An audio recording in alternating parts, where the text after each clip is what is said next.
नमस्कार भक्तों, जय मां पद्मावती, जय गुरुदेव। भारतीय संस्कृति के अनुसार हमारे घर में जब भी पूजा पाठ होती है तो लाल कलावा बांधा जाता है। कलावा जिसे मौली भी कहते हैं। हिंदू धर्म के अनुसार कलाई पर कलावा बांधने का रिवाज काफ़ी प्रचलित है और काफ़ी पुराना भी है।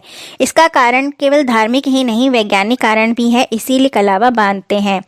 दरअसल कलावा बांधने से वात, पित्त और कफ का संतुलन बना रहता है। ब्लड प्रेशर, लकवा, डायबिटीज़ और हार्ट अटैक जैसे रोगों से भी बचने के लिए कलावा बांधना उचित होता है। वहीं धार्मिक मान्यता के अनुसार यदि आप काफ़ी समय से कोई संकट झेल रहे हैं तो हनुमान जी के मंदिर जाकर वहां पूजा करने के बाद पंडित जी से अपने हाथ में कलावा बंधवा लीजिए। इसके बाद हनुमान जी के दाएं पैर का थोड़ा सा सिंदूर लेकर उसे कलावे पर लगा लीजिए। बता दें, ऐसा करने से आपके सारे संकट खत्म हो जाएंगे। यदि आपको बिजनेस में बहुत ज़्यादा नुकसान उठाना पड़ रहा है तो शाम के समय प्रदोष काल में घर की उत्तर पश्चिम दिशा में गाय के घी का दीपक जलाकर एक दिया जलाएं, जिसके अंदर मौली की बत्ती लगाएं। रुई की बत्ती नहीं लगानी है, मौली की लंबी बत्ती लगानी है। इससे माता लक्ष्मी खूब प्रसन्न होती हैं, जिससे आपका बिजनेस में काफ़ी तरक्की होती है। और इस उपाय को करने से यकीन मानिएगा, सुख, समृद्धि और लक्ष्मी का वास आपके घर में ज़रूर होगा। इसके अलावा यदि घर में कलेश, मनमुटाव, रोग, दुख, असमय, झगड़ा चलता रहता है तो उसके लिए भी हनुमान जी के मंदिर जाकर एक कलावा लें और अपने घर के मुख्य द्वार पर बांध दें। इससे भी नकारात्मक शक्तियां प्रवेश नहीं करती और आपके घर में सुख समृद्धि बनी रहती है।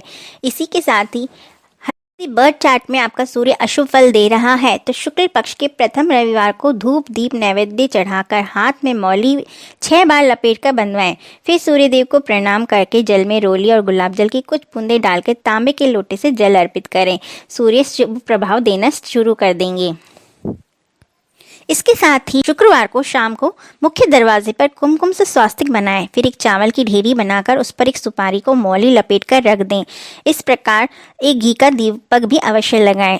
इस प्रकार हर शुक्रवार को करें। लगातार 5 शुक्रवार करने से माँ लक्ष्मी आपको प्रसन्न होकर आपके घर में चली आएंगी।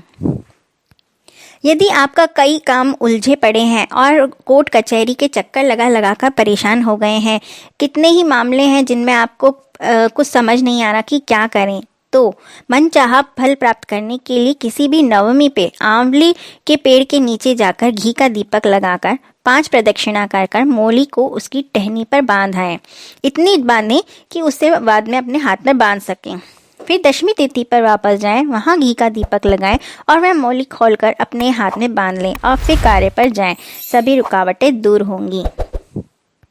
यदि बाहर से घर में आने के बाद आपको लगता है कि घर में कुछ नकारात्मक प्रभाव महसूस हो रहा है और आपका मन नहीं लग रहा, चिड़चिड़ापन लगता है, कोई कार्य नहीं बन रहा, तो हनुमान जी के मंदिर जाएं।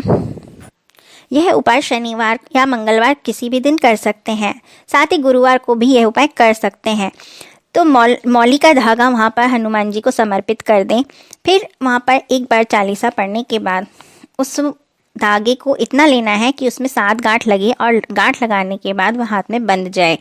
और हो ओम हनुमते नमः यदि मंगलवार को करते हैं, ओम वैष्णवे नमः यदि गुरुवार को करते हैं और ओम भट्टुकाय नमः यदि शनिवार को करते हैं। इस प्रकार मंत्र का जाप करें और शाम को उसे अपनी घर की चौखट पर बांध दें या जहाँ मेन गेट है वहाँ पर बांध दें। इसके बाद वहाँ से आने जाने पर किसी भी प्रकार से आपको नकारात्मकता महसूस नहीं होगी। साथ ही आपके सारे कार्य बनने लगेंगे।